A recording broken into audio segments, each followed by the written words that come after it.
রাতের বেলা এই সব প্রাণী বের হয়, নবী সাল্লাল্লাহু আলাইহি ওয়াসাল্লাম বলেছেন, অতএব আপনাদের বাচ্চা যারা আছে এদেরকে সন্ধ্যাবেলায় বাইরে ছেড়ে দিবেন না। এখন কিন্তু প্রচুর ঘটনা ঘটছে, প্রচুর জিনঘটিত ঘটনা ঘটছে, জাদুটোনা করা হচ্ছে, বানটোনা করা হচ্ছে না?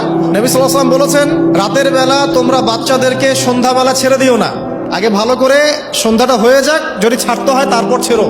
তারপর রাতের রাত যখন গভীর হবে তখন তোমরা এলোপাথালি ঘোরাফেরা করো না, রাস্তাঘাটে বনে জঙ্গলে ঘোরাফেরা করো না, কারণ এই সময় এমন কিছু মাখলুককে আল্লাহ পাক ছেড়ে দেন যাদেরকে তোমরা দেখো না। এখন সায়েন্সের যুগ তো, মানুষ মনে করে এগুলোর কোনো ভিত্তি নাই মনে হয়। কোরআন বলছে জাদু সত্য, কোরআন বলছে জাদু সত্য। কোন সূরা? সূরা বাকারা আয়াত নাম্বার 101, 102 পড়ে দেখেন। ওয়াত্তাবিউ মা তাতলু শায়াতিন আলা মুলকি সুলাইমান, এই আয়াতটা পড়েন, বিশাল একটা আয়াত আছে। ওয়া মা কাফারা সুলাইমান ওয়ালাকিন্না শায়াতিন কাফারু ইউআল্লিমুনা আন-নাস সিহর। এই সিহর দিয়ে কি হতো? মা ইউফাররিকুনা বিহি বাইনাল মারই ওয়া যাওজি। সুলাইমান আলাইহিস সালামের সময় এই জাদুবিদ্যার প্রচলন ছড়িয়ে পড়ে। এই জাদু মানুষ শিখে কি করছিল? নারী পুরুষের মাঝখানে, স্বামী স্ত্রীর মাঝখানে বিভেদ সৃষ্টি করছিল। এখন দেখেন না, পরিবারের স্বামী স্ত্রীর বন্ধন ভেঙে যায় না, কেউ কাউকে দেখতে পারে না, এমন হচ্ছে না? খুব ভালো সম্পর্ক হঠাৎ করে সম্পর্ক খারাপ। এই জাদুবিদ্যা সত্য। এবং এখনকার অনেক ভণ্ড যে কবিরাজগুলো বের হয়েছে, এরা জিনকে তাবে করে নিয়ে এই জিনদের মধ্য দিয়ে মানুষের মধ্যে জাদু ছড়িয়ে দিয়েছে। এই জাদুবিদ্যা সত্য। এর ফলশ্রুতিতে বহু পরিবার ধ্বংস হয়ে যাচ্ছে, দৃশ্য অদৃশ্যের অনেক ক্ষতি আছে। এগুলো এখনকার সায়েন্স বিশ্বাস করে না। আর সায়েন্স বিশ্বাস করে না বলে যে আমরা বিশ্বাস করবো না এমনটাও নয়। এখন বিজ্ঞান যেটা প্রমাণ করতে পারে নাই, এটা কি বিজ্ঞানের ব্যর্থতা না ইসলামের ব্যর্থতা? আল্লাহ রব্বুল আলামিন এবং তার রাসূল যা বলেছেন সেটাই চূড়ান্ত সত্য।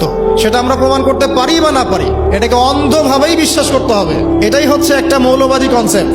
আর এভাবে ইসলামের মৌলিক বিষয়গুলোকে না মানলে কেউ মুসলিমই হবে না। কথা কি বুঝতে পারছেন?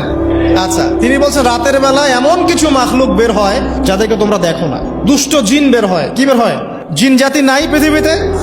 আল্লাহ পাক সূরা জিন নামে একটা গোটা সূরা নাজিল করেছেন, করেন নাই? কুলু হিয়া ইলাইয়া আন্নাহু ইসতামা নাফারুম মিনাল জিন্নি ওয়া ক্বালু ইন্না সামি'না কুরআনান আজাবা। জিনদের একটা দল কোরআন শুনে বলেছিল যে আমরা অদ্ভুত আজব একটা কোরআন শুনেছি। তারপর তারা গিয়ে তাদের কওমের কাছে ইসলামের দাওয়াত দেয়, ওই কওম ইসলাম কবুল করে।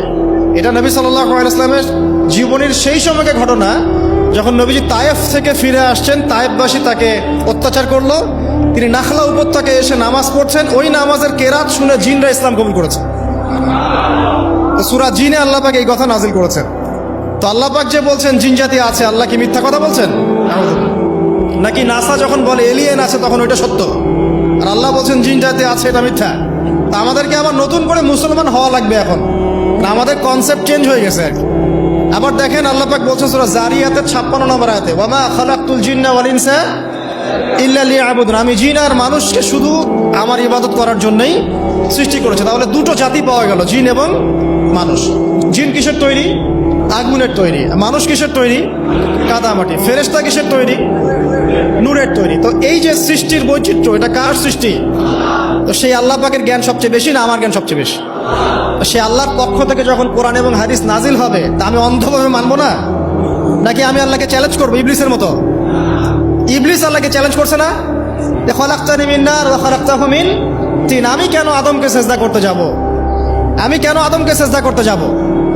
আপনি আদমকে সৃষ্টি করেছেন মাটি দিয়ে, আমাকে সৃষ্টি করেছেন আগুন দিয়ে। তাহলে আমি আদমের চাইতে সুপিরিয়র, আমি আদমের চাইতে সেরা, তা আমি কেন ওকে সিজদা করতে যাব? তো ইবলিস আল্লাহকে চ্যালেঞ্জ করলো না? এখন আমরা যারা আল্লাহকে চ্যালেঞ্জ করছি, এখন এই বিশ্বে যারা আল্লাহকে চ্যালেঞ্জ করছে, কোরআনকে চ্যালেঞ্জ করছে, হাদিসকে চ্যালেঞ্জ করছে, এরা কি আল্লাহর অনুগত বান্দা না ইবলিসের এজেন্ট?